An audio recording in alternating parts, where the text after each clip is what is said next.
Hello friends, Mumbai Hyderabad bullet train project ఇప్పుడు మరింత వేగంగా ముందడుగు వేస్తోంది. ముఖ్యంగా పెద్ద గోల్కొండ దగ్గర ఓఆర్ఆర్ ఎగ్జిట్ 15 సమీపంలో ఏర్పాటు కానున్న హై స్పీడ్ రైల్ హబ్కు సంబంధించిన డిపిఆర్ అంటే డీటెయిల్డ్ ప్రాజెక్ట్ రిపోర్ట్ పనులపై అధికారులు ఫోకస్ పెట్టడం ఈ ప్రాంతానికి భారీ ఇంపార్టెన్స్ తీసుకొచ్చింది. ఈ ప్రాజెక్ట్ కంప్లీట్ అయితే హైదరాబాద్ నుంచి ముంబైకి ట్రావెల్ టైం సుమారుగా 3 గంటలకు తగ్గే అవకాశం ఉంది.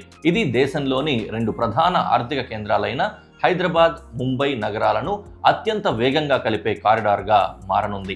ఓఆర్ఆర్ ఎగ్జిట్ 15 ప్రాంతానికి బిగ్గెస్ట్ అడ్వాంటేజ్ దాని strategic location. Direct outer ring road connectivity, international ఎయిర్పోర్ట్కి చాలా క్లోజ్గా ఉండడం, అలాగే ఫైనాన్షియల్ డిస్ట్రిక్ట్, ఫార్మాసిటీ వంటి కీ జోన్స్కు ఫాస్ట్ యాక్సెస్ ఈ ప్రాంతం నుంచి ఉండడం ఫ్యూచర్ మల్టీ మోడల్ ట్రాన్సిట్ హబ్గా మార్చే అవకాశాలు కనిపిస్తున్నాయి. ఇలాంటి మెగా ఇన్ఫ్రాస్ట్రక్చర్ ప్రాజెక్ట్స్ వచ్చిన ప్రాంతాల్లో సాధారణంగానే ల్యాండ్ వాల్యూస్ భారీగా పెరుగుతాయి. Commercial development, logistics hubs, warehousing, residential projects వేగంగా ఎక్స్పాండ్ అవుతాయి.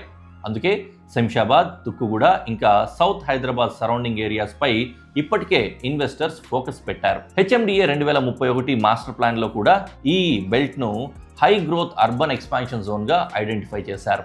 ఇప్పుడు బుల్లెట్ ట్రైన్ హబ్ ప్లానింగ్ స్టేజ్లోకి రావడంతో ఈ కారిడార్ ఇన్వెస్ట్మెంట్ పొటెన్షియల్ మరింత స్ట్రాంగ్ అవుతోంది. ఈ ప్రాజెక్ట్ అమలైతే ఓఆర్ఆర్ ఎగ్జిట్ 15 ప్రాంతం భవిష్యత్తులో ఒక భారీ కమర్షియల్ కారిడార్గా, ట్రాన్సిట్ ఓరియంటెడ్ డెవలప్మెంట్ జోన్గా, లాజిస్టిక్స్ ఇంకా హాస్పిటాలిటీ హబ్గా మారే అవకాశం ఉందని రియల్ ఎస్టేట్ వర్గాలు భావిస్తున్నాయి. హైదరాబాద్ గ్రోత్ స్టోరీ ఎప్పుడూ ఇన్ఫ్రాస్ట్రక్చర్ చుట్టూనే తిరిగింది.